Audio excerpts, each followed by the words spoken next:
Abra sua Bíblia comigo, você que está online também, seja muito bem-vindo, que o Senhor fale com você, e eu espero de verdade que o Senhor te pegue aí onde quer que você esteja.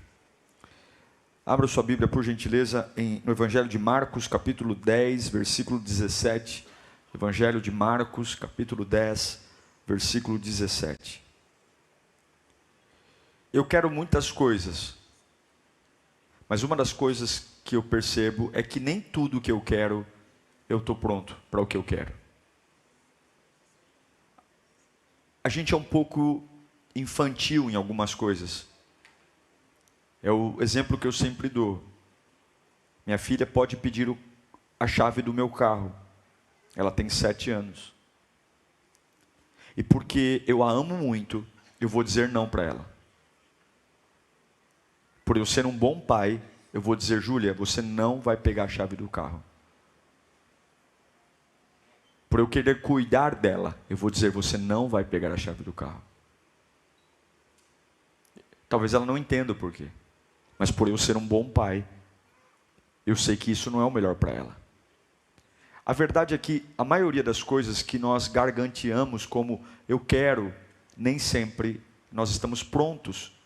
E o amor de Deus está em justamente travar algumas coisas que teimosamente nós insistimos em querer no nosso tempo e do nosso jeito. O amor de Deus se revela muitas vezes no não, em segurar. Não sei se você já passou por um momento da sua vida que tudo está travado. Você não parece um carro atolado. Você gasta combustível, você gasta energia, você corre e chega a lugar nenhum. Quem você acha que segurou o povo hebreu caminhando 40 anos no deserto, por um período de 8 horas a pé? Quem você acha? Foi Deus. Porque por mais que Deus os amasse e tivesse uma terra maravilhosa para eles morarem, eles estavam doentes demais para entrar no novo. Eles saíram do Egito, mas o Egito não saiu deles. Então Deus disse: vocês vão ficar rodando igual um peão aqui, até o dia que eu olhar para vocês e enxergar em vocês a capacidade de viverem o que vocês querem viver. Vamos ao texto. Marcos 10, 17. Diz assim: quando Jesus ia saindo, um homem correu em sua direção e se pôs de joelhos diante dele e lhe perguntou: bom mestre, que farei para herdar a vida eterna? Respondeu-lhe Jesus: por que você me chama bom? Ninguém é bom, a não ser um, que é Deus. Você conhece os mandamentos: não matarás, não adulterarás, não furtarás, não darás falso testemunho, não enganarás ninguém, honra teu pai e tua mãe.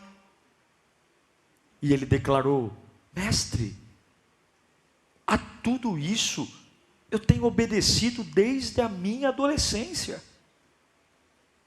está querendo dizer: eu faço tudo isso e eu ainda me sinto incompleto. E Jesus olhou para ele e o amou. Uau! E disse: falta uma coisa para você.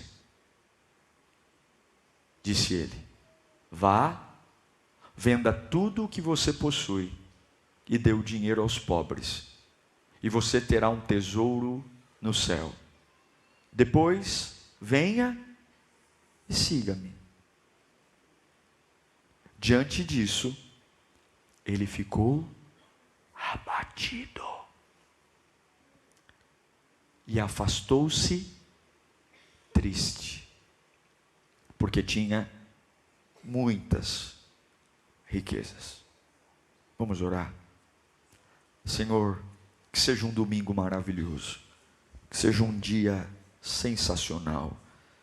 Nós só queremos ouvir a tua voz com muita humildade. Oh Espírito, Espírito que me conhece, sabe quem eu sou, sabe o que eu preciso. Deus, não fale o que eu quero, fale o que eu preciso. Eu só preciso te ouvir. Eu só preciso te ouvir para levantar. Eu só preciso te ouvir para acender. Eu só preciso te ouvir para o meu coração pegar fogo. Eu só preciso te ouvir para minha alma entender que eu não sou um abandonado. Eu tenho um Pai presente que me ama. Eu te amo, Jesus. Em nome de Jesus. Fala conosco. Amém.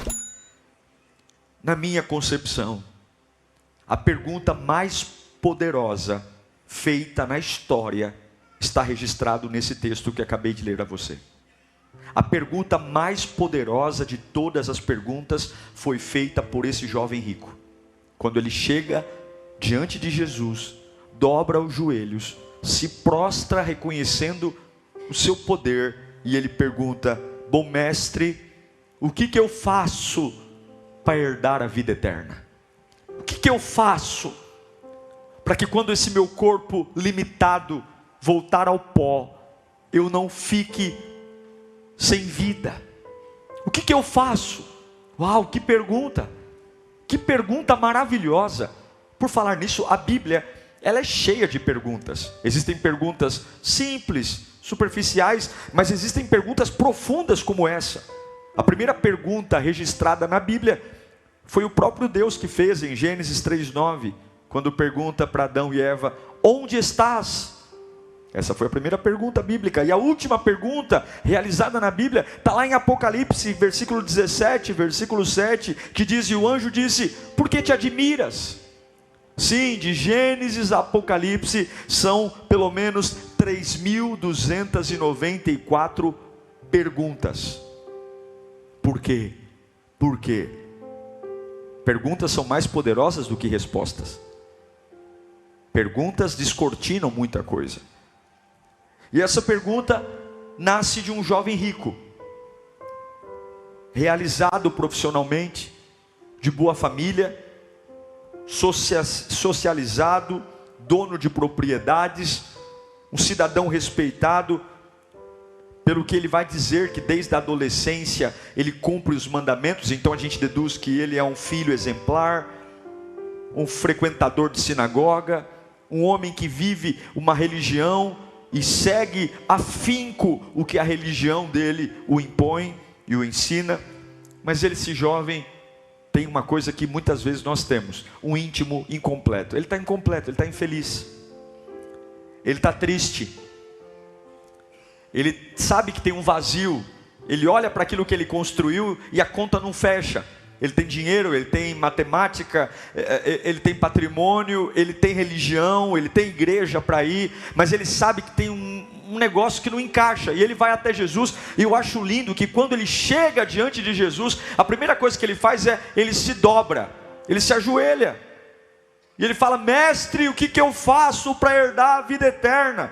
Ele está gritando: Jesus, o que eu faço para ser salvo? O que eu faço para essa incerteza na minha alma sobre futuro ir embora? O que eu faço, Senhor? Eu preciso de uma resposta. Eu preciso de uma resposta.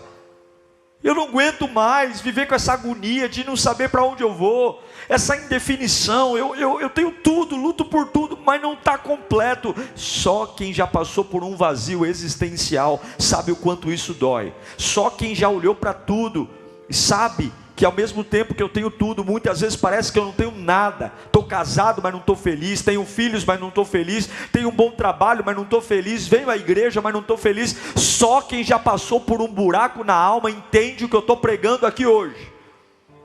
É quando nada faz sentido. Nada.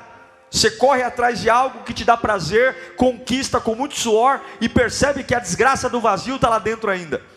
É um negócio pavoroso. E ele está ali, aos pés de Jesus. Não é um prostituto, não é um ladrão, não é um adúltero, é um jovem que desde a adolescência foi criado na igreja, mas continua com um vazio. E eu me pergunto, quantos de nós crentes somos ratos de igreja, vivemos na igreja há anos, nos adaptamos ao sistema, nos adaptamos à liturgia, nos adaptamos a tudo que a igreja nos pede, mas continuamos com um vazio. Mas eu admiro ele, porque ele tem um vazio, e ele reconhece que a resposta para esse vazio está em Jesus. Isso é maravilhoso. meio caminho já foi andado. A resposta para o vazio está em Jesus, não está no pastor, não está no sacerdote, não está num amigo, não está num passeio. A resposta para o vazio está em Jesus. Ele concorda com o que João escreve em João 8:24.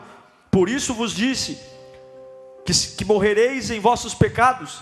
Se vocês não crerem que eu sou, de fato morrerão em seus pecados. Ele concorda com o que está escrito em Atos capítulo 4, versículo 12, que nenhum outro, não há salvação em nenhum outro, pois debaixo do céu não há nenhum outro nome dado aos homens pelo qual devamos ser salvos. Ele está ali, e ele começou bem.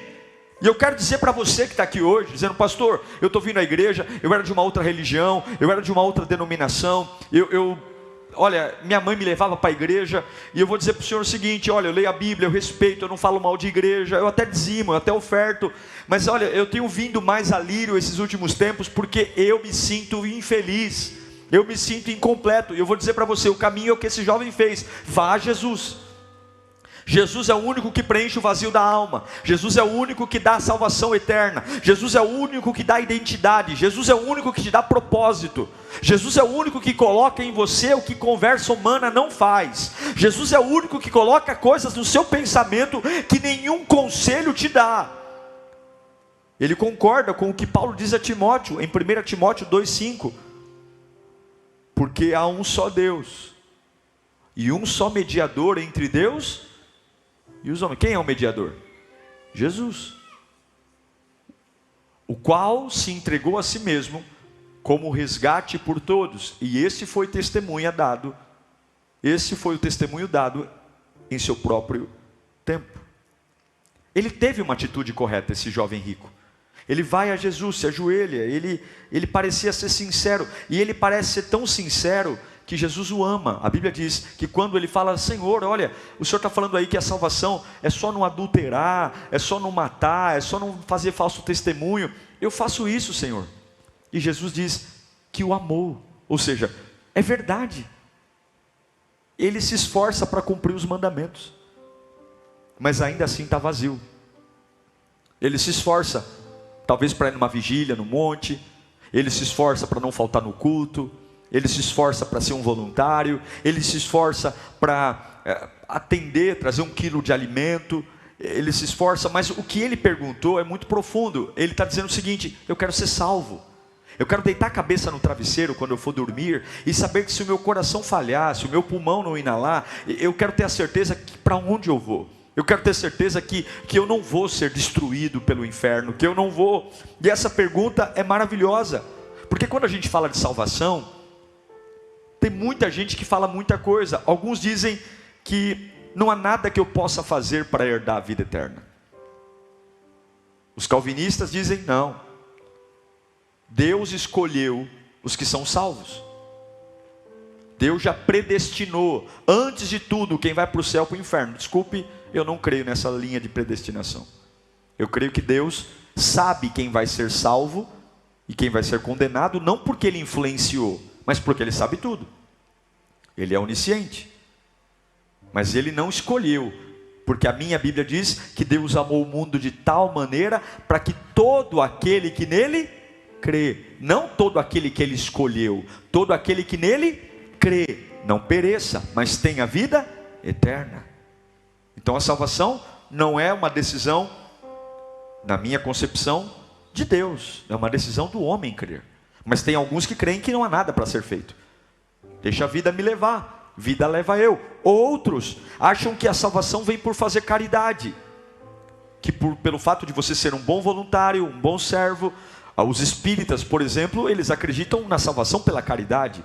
Quanto mais eu entrego de cesta básica, quanto mais eu ajudo o próximo, mais eu tenho galardão, mais eu sou absolvido, mais no próximo mundo para onde eu vou, porque eles creem na reencarnação, eu vou reencarnar de um jeito melhor, eu vou reencarnar, e tudo isso para nós é balela, porque a minha Bíblia diz que ao homem foi dado o direito de morrer apenas uma única vez, vindo após isso o julgamento.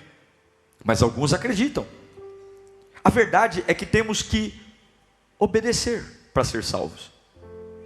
Mas esse texto é muito profundo, porque aqui Jesus está falando o seguinte: você obedece tudo que a lei manda, mas ainda assim você não se sente salvo. Você faz tudo o que a igreja pede.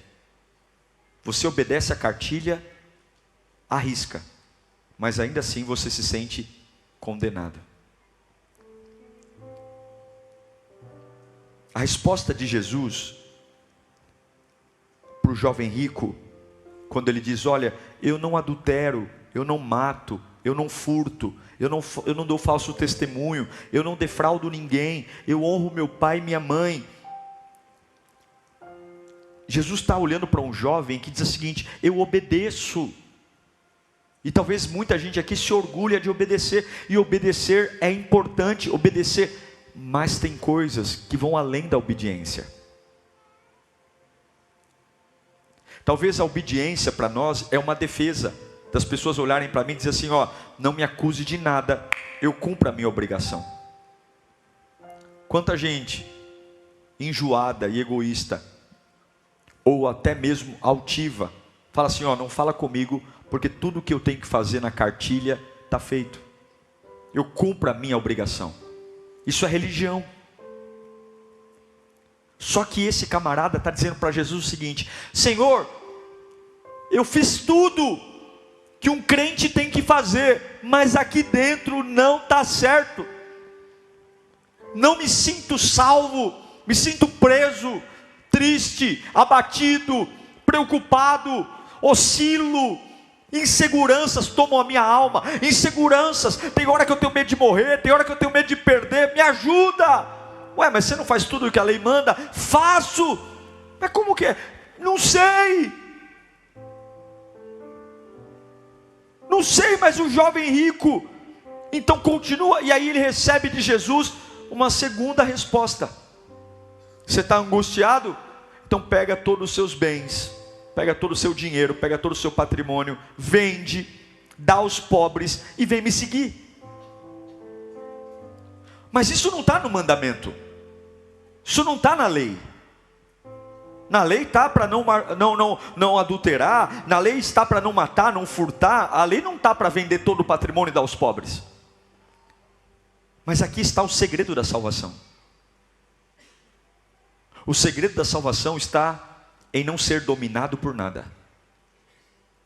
O segredo da salvação está, repita comigo, em não ser dominado por nada que não seja a presença de Deus. Fala para o seu irmão: o segredo da salvação está em não ser dominado por nada que não seja a presença de Deus. Não adianta a gente ter cara de crente, não adianta a gente estar aqui, não adianta a gente falar em línguas, não adianta a gente tocar, cantar, dançar, servir, vir à igreja, se há algo que domina o meu coração. A resposta do jovem rico para Jesus, dizendo que tudo que Jesus cobrou dele, ele fazia desde a juventude, parece que ele estava dizendo para Jesus: olha, eu me esforcei, mas continua. Será que isso significa que ele deveria vender tudo aos pobres? Será que Jesus estava criando um novo mandamento? Não. O problema aqui não era o dinheiro. Fica tranquilo que talvez Jesus não vai mandar você vender tudo e dar aos pobres. Alguns aí falam: ei, pastor, já quer dinheiro na igreja. Não. O dilema aqui não é vender o dinheiro e dar aos pobres, mas um jovem que era honesto, que obedecia às leis, que ia à igreja, e Jesus estava dizendo: você tem que renunciar a alguma coisa por minha causa, porque isso que tem na sua vida, é isso que está matando a tua salvação, é isso que está destruindo. Talvez comigo não é dinheiro, mas pode ser outra coisa. Talvez a gente venha à igreja, está aqui o tempo todo, e não falta no culto, e chega cedo, e é super gentil, mas gentileza não leva você para o céu. Ser voluntário não leva você para o céu. Entregar o dízimo não leva você para o céu. Ofertar, isso são recursos bíblicos para a sua vida nessa terra ser abundante. Mas o céu não tem a ver com troca, o céu não tem a ver com compra, o céu tem a ver com liberdade. Eu creio tanto em Deus que eu não me prendo a nada e ninguém. Eu creio tanto em Deus que nenhuma palavra humana, nenhum recurso humano, nenhum lugar humano ocupa o lugar que é o lugar de Deus. Talvez você não seja uma riqueza, talvez seja uma pessoa, que você idolatra. E você fala, eu estou na igreja, eu não falto no culto, mas se tocam no José, mexeu com o José, mexeu com a Maria, mexeu comigo, pastor. Talvez seja alguma coisa que a gente faz escondido, que a gente não assume, um pecado, uma bebida, uma falsidade, alguma coisa que quem olha para nós diz assim, imagina, isso aí desde a adolescência, foi criado na igreja, e aí o vazio está aqui dentro, e graças a Deus pelo vazio, graças a Deus pela dor, graças a Deus pelo incômodo, graças a Deus pelaquela agonia de sentir que está faltando alguma coisa, porque se não fosse por ela, nós morreríamos, iríamos para o inferno. Graças a Deus pelos momentos de crise interna, graças a Deus quando eu acordo e falo, meu Deus, parece que nada faz sentido na minha vida, graças a Deus pelas revoltas internas que eu tenho, graças a Deus pelos momentos que eu tenho vontade de olhar para trás e dizer o que aconteceu, porque graças a esses incômodos, o Espírito Santo está dizendo, ei, acorda. Jesus falou, vende tudo e vem se dedicar a mim, e siga-me. Em Mateus 16, 24, Jesus fala algo parecido. Ele fala, então Jesus disse aos seus discípulos, se alguém quiser acompanhar-me, negue-se a si mesmo, tome a sua cruz e siga-me, pois quem quiser salvar a sua vida, a perderá, mas quem perder a sua vida por minha causa, a encontrará. Pois que adianta o homem ganhar o mundo inteiro e perder a sua alma? Ou o que o homem poderá dar em troca da sua alma? O quê?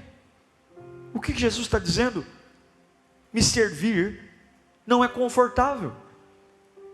Não dá para conciliar suas vontades, seus desejos com as minhas vontades e os seus desejos. Você tem que decidir, para ser salvo, dedicar tudo a Deus. E nós vivemos uma época muito complicada, porque a igreja sempre está se tornando cada dia mais agradável. E ela tem que ser mesmo. Para mim, o melhor lugar para ir tem que ser a igreja.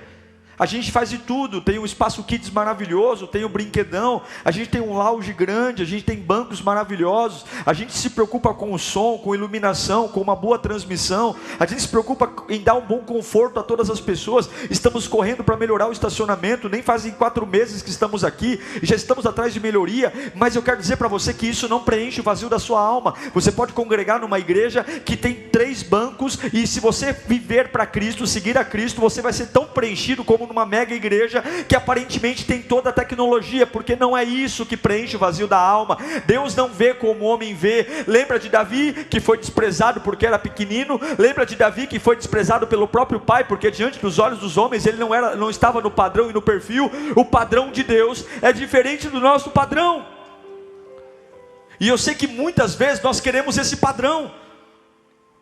Só que quando Jesus diz, dá tudo, o jovem que chegou dobrando os joelhos, o jovem que chegou com um discurso belo, dizendo, me explica como ter salvação. A Bíblia diz que no mesmo instante que Jesus pediu que ele amava, ele mudou o semblante, se entristeceu e se afastou e foi embora, porque ele estava disposto a servir Jesus naquilo que ele achava ser adequado, e não em tudo. E se você não for todo de Jesus, Jesus não será todo seu. Se houver uma parte da sua vida que você disser, aqui Jesus não entra, e para mim está bom demais cumprir as minhas obrigações cristãs, eu gosto de ir à igreja, eu gosto da pregação do pastor, mas isso é muito raso. Eu posso ouvir a pregação a vida inteira e ir para o inferno. Eu posso estar na igreja o tempo todo e ir para o inferno, porque Jesus só é meu se eu sou totalmente dele.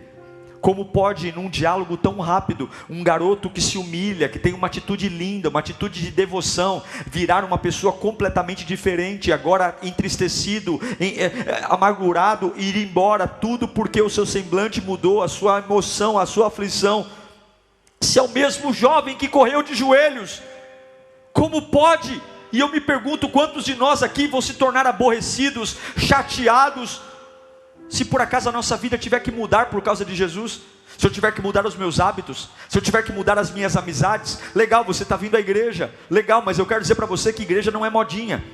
Não é porque a gente tem parede preta, não é porque a gente tem painel de LED, que aqui é um point de encontro. Igreja não é um point de encontro. Igreja é lugar de travar batalhas espirituais. Igreja é lugar de vida ou morte. Aqui é lugar de entender que lá fora, quando eu saio, há mentiras, há teatros que o diabo cria, há desilusões. Eu tenho que ter discernimento espiritual, porque aquele que quer matar e roubar a minha vida não está brincando de roubar, matar e roubar. Ele está realmente tentando me destruir. E eu não posso ser sonso e ficar envolvido com luz, som, câmera, e ficar envolvido com crachá, colete, quando eu preciso olhar para a minha vida e dizer claramente o que é que eu amo mais do que Deus. O que é que eu amo mais do que Deus? O que é hoje na minha vida que, se Deus me pedir, eu vou dizer para o Senhor: acabou a minha relação contigo, Deus. É claro que quem se afasta, nunca se afasta dizendo as razões. É muito mais fácil culpar alguém, quando na verdade sou eu que não estou disposto a entregar o que Deus me pede. Então eu vou dizer que a igreja não me ama. Então eu vou dizer que ninguém me dá atenção. Então eu vou dizer que eu faltei 4, 5 cultos e ninguém notou a minha ausência. Porque as pessoas, quando elas saem da presença de Deus, a maioria delas nunca são culpadas de nada. Mas a verdade é que a Bíblia diz que o ímpio não permanece na Assembleia dos Justos. O que significa? Você está aqui para ser confrontado. Vai chegar uma hora que você e eu não vamos conseguir conciliar a vida velha com a vida nova. Vai chegar uma hora que o Espírito Santo vai martelar tanto no seu coração, dizendo: olha, você está fingindo que eu não estou falando com você, mas eu estou. Você está fingindo que dá para conciliar essa vida mundana com essa vida espiritual, mas não dá. Vai chegar uma hora que você vai ter que sair ou ficar, porque eu não vou deixar você me adorar em paz. Eu não vou deixar você viver essa vida em paz. Eu vou amargurar mesmo. Você se orgulha por ir em vigília, você se orgulha por cantar na madrugada, você se orgulha por participar do coral, você se orgulha porque pega a Bíblia e vem para a igreja, mas você não é todo meu, e eu estou esperando você ser todo meu. Mas pastor, é desconfortável. Mas pastor, há tantos anos que eu faço isso, mas é gostoso, eu tenho a minha riqueza. Não dá, não dá. E Jesus está dizendo: então também não dá. Quando nós estamos possuídos por algo diferente de Deus, Deus sempre vai exigir renúncia. Pode ser uma esposa, um marido, um filho, uma prática, pode ser uma ideia, pode ser um pensamento, pode ser uma empresa. É o que Paulo fala em Romanos 6,16. Não sabem que quando vocês se oferecem a alguém para lhe obedecer, como escravos, tornam-se escravos daquele a quem obedecem? Escravos do pecado que leva à morte, ou da obediência que leva à justiça? Sim, a minha relação com Deus é escravidão. Não a escravidão no sentido pejorativo, mas no sentido das vontades. Eu sei que muitos aqui anseiam por uma vida nova. Só que a gente quer tanto a vida nova. A gente quer tanto uma vida nova, mas a gente quer do nosso jeito. Quem sabe essa manhã não é uma manhã de fazer uma troca? Quem sabe essa manhã não é uma manhã de você entregar para Deus o que você mais ama e mandar lamber sabão o resto? Quem sabe essa manhã é dobrar o joelho diante de Jesus e falar: Jesus, olha, eu quero viver o Evangelho na sua plenitude. Eu quero provar do teu poder na minha vida. Eu quero de verdade ser um cristão tomado pela tua unção e pela tua graça. Eu quero viver milagres. Eu quero viver a tua poderosa mão sobre a minha vida. E eu vou entregar tudo. Eu não serei dominado por nada. Eu não serei. Sabe o que aconteceu com esse jovem? A Bíblia diz: ele retirou-se. E eu me pergunto, quantos estão aqui nesta manhã que ainda vão retirar-se? Quantos que estão aqui que já provaram do amor de Deus, mas ainda estão vulneráveis, e que a qualquer momento podem se retirar por uma cara feia, por um pedido, por uma renúncia? Meu irmão, não tem meio termo. Ou servimos a Deus, ou não servimos a Deus. Não dá para gostar, não dá para ser legal. Evangelho não é para ser legal, porque não é legal tomar uma cruz e seguir. Se o seu evangelho não tem sacrifícios, eu e você não aprendemos ainda o que é evangelho. Se o nosso evangelho não tem nãos, se o nosso evangelho não tem não vou nesse lugar, não tomo isso, não faço isso, mas a gente sempre fez, mas agora não vai fazer mais, porque eu sou um cristão, e eu vou seguir a presença do meu Salvador. Se o nosso evangelho não implica em nãos, não vou mais, nós encontramos a Lírio, encontramos o Diego, encontramos o YouTube, encontramos o Bem-vindo Pastoral, mas nada disso vai prevalecer. O único que prevalece é o Deus da minha vida, é o Deus invisível, imortal, fiel. E hoje é uma manhã para Deus dizer: você está preparado para ser salvo? Se eu voltar nas nuvens do céu hoje, se eu tocar o alarido hoje, se eu tocar a trombeta, quantas vezes eu já ouvi de pessoas: ah, pastor, se a igreja não fosse tão exigente, nós teríamos multidões. Ah, pastor, aceita, começa a aceitar o que o mundo impõe. Sim, mas o caminho que leva ao céu não é o caminho largo, é o caminho estreito. A escolha de Jesus não foi a massa, a escolha de Jesus foi a vontade do Pai. Jesus não compromete seus princípios 1 milímetro para ganhar a influência do homem. Jesus não compromete a vontade do Pai para ganhar a sua simpatia. Se você gostar dele ou não gostar dele, é um problema seu. Ele não vai mudar o que o Pai quer que ele faça para fazer capricho de ninguém. Pastor, por que essa palavra nesta manhã? De quem é a culpa hoje, quando as pessoas não ouvem o Evangelho? De quem é a culpa hoje, quando a gente esfria na fé? De quem é a culpa? Eu quero convidar você nesta manhã a analisar o que você mais ama. Eu sei que muitos vêm à igreja porque querem que o Deus poderoso abençoe o que você ama. E está errado. Você vem à igreja porque você ama o Deus Todo-Poderoso. E quando Deus Todo-Poderoso vê que você o ama, Ele abençoa as suas coisas.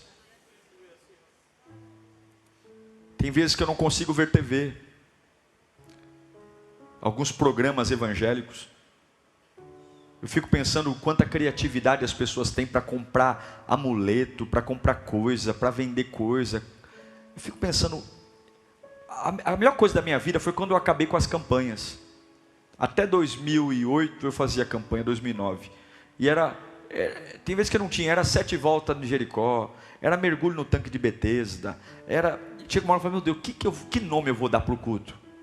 E aí Deus falou para mim, em 2009, meu filho, todo culto é um grande culto, eu estou lá. Aí eu falei: vamos resolver o problema, é Quinta B-Power. É Quinta B-Power. E desde então, todo culto nosso é uma conferência, já percebeu? A gente não tem cantor famoso, a gente não tem pregador famoso, a gente não traz, raramente a gente traz pregadores de fora, e as pessoas perguntam: qual é o grande evento da Lírio? O grande evento é que Jesus está lá. Todo culto é um grande culto porque Jesus está lá. Mas, meus irmãos, Deus nos deu um prédio lindo, Deus nos deu um prédio maravilhoso, Deus nos deu hoje uma visibilidade muito grande. Somos a maior audiência do online no estado de São Paulo. Nenhuma igreja no estado de São Paulo tem mais audiência na internet do que os nossos cultos. Mas a Bíblia diz que quanto muito é dado, o muito será cobrado. E hoje vem uma cobrança. Vocês me amam mais do que as suas coisas? Você está disposto a mudar radicalmente o seu estilo de vida por mim? Você está disposto a me seguir? E como é que eu faço isso, pastor? Arrepender. Eu não quero ir embora. Eu quero ficar aos pés de Jesus. Eu quero ficar aos pés do Criador. Eu quero amá-lo. Eu quero amá-lo, mesmo que, pastor, talvez o seu vender é terminar um relacionamento abusivo. Talvez o seu vender é parar de fazer falcatrua no seu trabalho. Talvez você parar de falar esse palavrão que você fala o tempo todo, que é um santarrão na igreja e um mundano lá fora. É tratar tua mulher de forma decente, é tratar teu marido de forma decente, é tratar teus filhos, é amar o Senhor. E porque você o ama, você muda. E porque você o ama, você diz: eu tenho força para mudar, eu tenho força para ser diferente, eu vou largar a droga, eu vou largar a bebida, eu vou largar essa carência, porque eu amo Ele, Ele não quer isso. Aí você diz: mas como que eu sei se eu preciso mudar ou não? Olha para você, olha para dentro de você, olha para o coração, olha para ver se você realmente é feliz, olha para ver se você realmente é completo. Olha para ver se realmente você sente prazer na presença dEle, na unção dEle. Olha para ver se realmente você pode todas as coisas daquele que te fortalece. Olha para ver se realmente você olha para Deus e diz: Senhor, Tu és a paixão da minha vida, Tu és a minha alegria. Eu não vou embora, eu não vou sair da Tua presença, eu não vou. Porque o nosso Deus, meu irmão, quando você entrega algo para Ele, Ele é tão maravilhoso que você nunca fica sem nada. Aquilo que você entrega, Ele devolve. Ele é um Pai generoso. Quando Ele pede a sua riqueza, Ele não quer a riqueza para Ele, Ele vai te devolver essa riqueza, mas Ele quer tratar o seu coração. Quando Ele pede para você reajustar suas prioridades, Ele não quer te punir, Ele não quer te matar, Ele não quer te escravizar ou te humilhar. Ele apenas quer colocar a sua cabeça não nas coisas que acontecem na terra, mas naquilo que acontece no céu. E aí os meus pés andam na terra, mas a minha cabeça está no céu. E a minha pergunta é: nós estamos preparados para a salvação hoje? Nós estamos preparados? Qual é o nível de ofensa que você tem no seu coração? Qual é o nível de desgosto? Qual é o nível de coisas mal resolvidas? Qual é o nível de conversa fútil que tem dentro de você?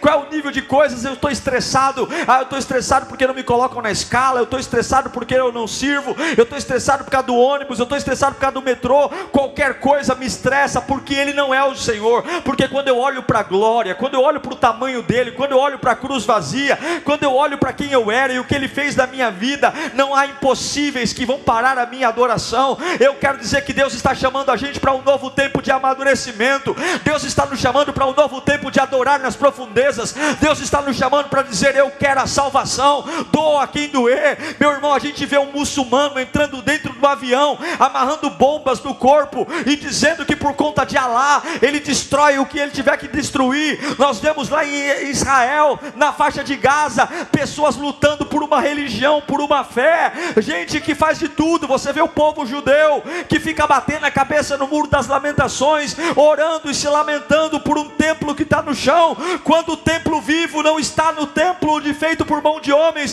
O templo vivo está no coração daqueles que recebem Jesus Cristo como Senhor e Salvador. Eu não preciso de um templo de Salomão, eu preciso do Todo-Poderoso da minha vida. Mas os judeus estão lá, batendo a cabeça na parede, dizendo: vem Messias, porque eles desprezam a Jesus Cristo. E eu e você, lavados do sangue do Cordeiro, nós temos que ser como um rolo compressor. Eu passo por cima de cara feia, eu passo por cima de contrariedades, eu passo por cima, porque o único amor que merece ser amado incondicionalmente é o amor daquele que me amou primeiro, é o amor daquele que fez tudo por mim, é o amor. E por Ele eu digo sim, por Ele eu digo: eu não vou beber, eu não vou fumar, eu não vou trair, mas mais importante, nada vai dominar a minha vida, nada. Levanta a mão para cá, eu declaro que Deus está te dando autoridade no nome de Jesus. Você não vai ser dominado por nada, você não vai ser escravizado por nada. Foi para a liberdade que o Senhor te libertou, e Deus vai apertar você nos próximos dias.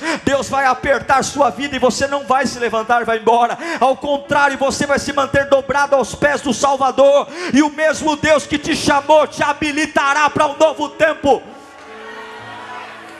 O mesmo Deus.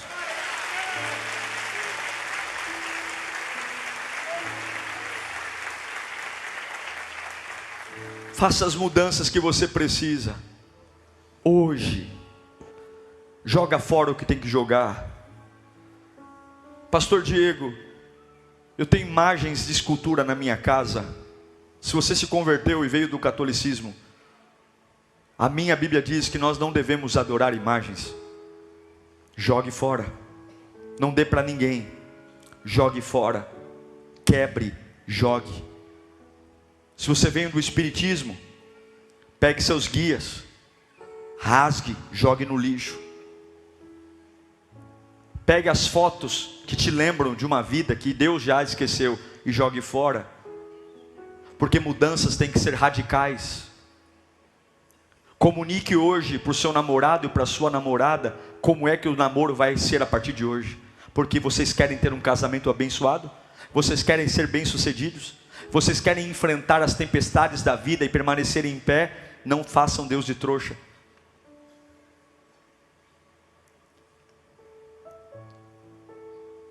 Você quer ser abençoado na sua vida de prosperidade? Cancela o gato net. Uma vez uma pessoa veio me testemunhar que Deus tinha dado um emprego para ela. Deus está me abençoando, pastor. Ah, é? Ah, graças a Deus, arrumei um emprego maravilhoso, vendo bastante. O que você vende? Eu vendo desbloqueador de canal.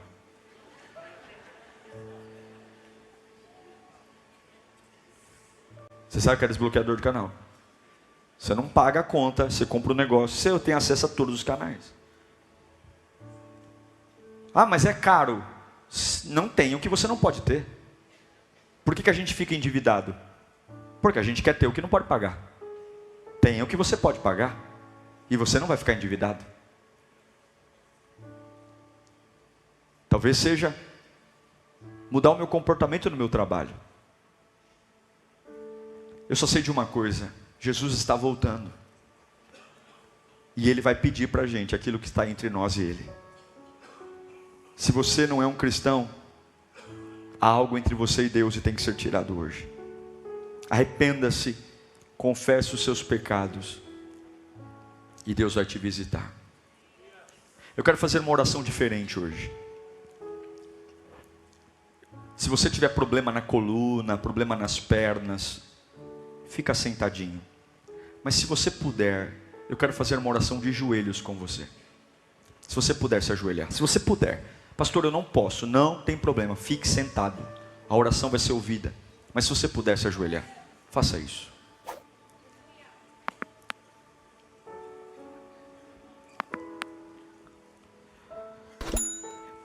Eu sei que você ama a Deus, e é por isso que você está aqui.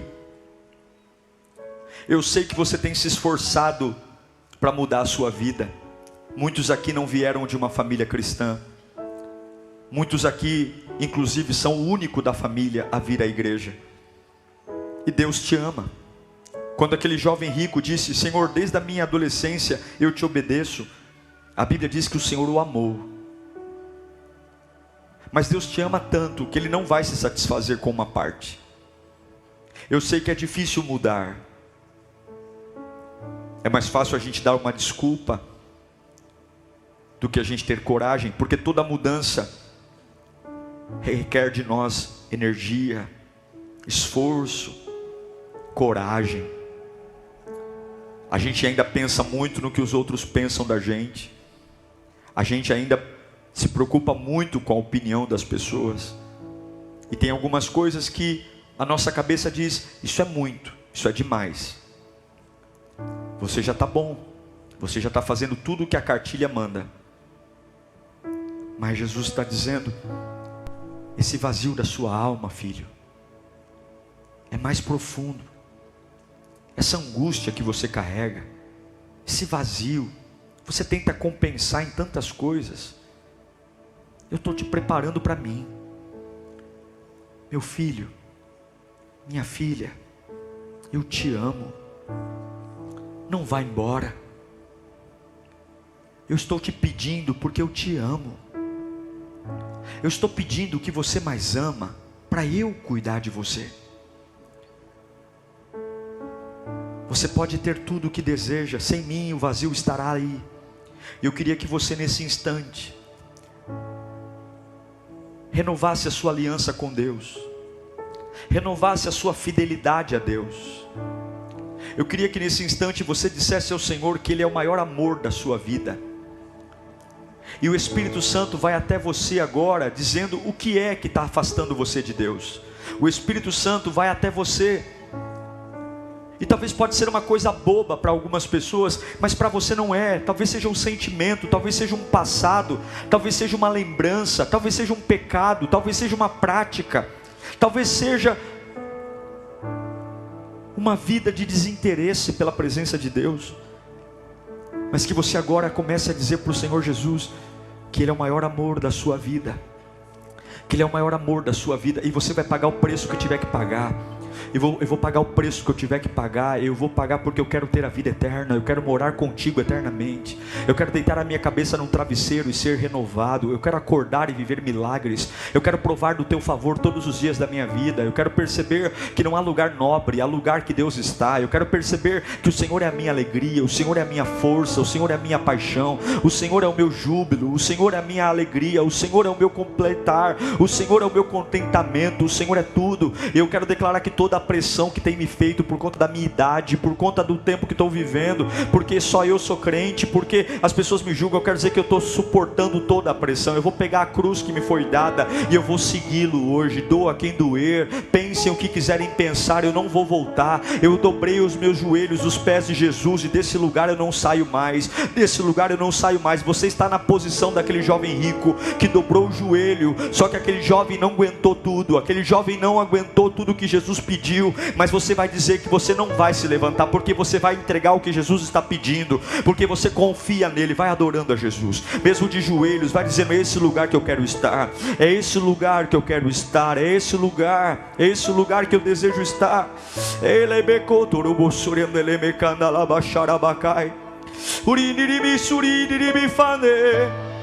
É nos pés do Salvador que eu encontro vida. É nos pés do Salvador que os medos vão embora. É nos pés do Salvador que eu me encontro. É nos pés que eu sei quem eu sou. É nos pés que o meu futuro é garantido. É nos pés do Salvador. É nos pés do Salvador que o mal não toca a minha vida. Eu quero declarar hoje que eu não vivo mais eu, mas Cristo vive em mim. Eu quero declarar hoje que a minha família vai saber o que é um cristão de verdade. Eu quero declarar hoje que quem trabalhar comigo vai saber o que é um cristão de verdade. Eu quero declarar que quem mora perto de mim vai saber quem é um cristão de verdade. Eu quero declarar para os meus medos, eu quero declarar para a minha ansiedade, eu quero declarar para a depressão, eu quero declarar para as acusações que eu estou com Jesus. Ele é a paixão da minha vida, Ele é a minha alegria. E se a trombeta tocar aqui hoje, eu tenho tudo o que eu preciso. Eu tenho Jesus. A partir de hoje, vida nova. A partir de hoje, experiências novas. A partir de hoje, um novo patamar. A partir de hoje, vida e excelência. A partir de hoje, o fogo do Espírito Santo tomando conta do meu ser. A partir de hoje, a presença do Pai embriagando a minha alma. A partir de agora, o calor do Espírito Santo devolvendo os sonhos que foram sepultados, os sonhos que foram enterrados. A partir de agora eu declaro: eu não tenho nada além do meu Deus. Pode ir embora, pode ir embora. Eu não quero nenhum sonho que não seja o sonho de Deus. Eu não quero nenhuma vida que não seja a vida que Deus tem para mim. Eu não quero nenhum projeto que não seja o projeto que Deus tem para mim. Eu quero Deus, eu quero Deus, eu quero Deus. E dos pés dele eu não levanto, e dos pés dele eu não levanto, e dos pés dele eu não levanto. Eu me rendo.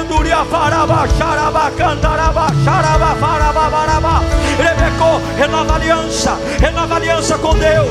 Esse desânimo vai sair agora, essa angústia vai sair agora, esse peso na consciência vai sair agora, esse tormento na tua alma vai sair agora, esse calabouço que você mora vai sair agora. Eu ouço o barulho de correntes se quebrando, eu ouço o barulho de grilhões. Você não vai voltar para casa triste, você não vai voltar para casa amargurado, você vai voltar para casa livre, você vai voltar para casa perdoado, você vai voltar para casa apaixonado, você vai voltar para casa preenchido, você vai voltar para casa cheio de vida, porque para a liberdade Cristo nos libertou. E eu declaro que o jovem rico não deu, eu declaro que o jovem rico não declarou: Senhor, pega tudo, Senhor, pega tudo. Minha família é tua, meu trabalho é teu, minha profissão é tua, meus dons são teus, meu carro, minha casa, meus bens. A única coisa que eu quero é a tua presença, é a tua presença. Eu só quero a tua presença. Ravajarabá,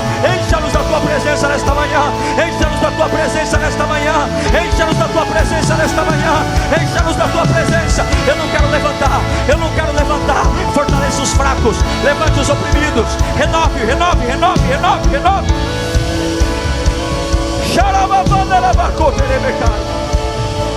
Aleluia.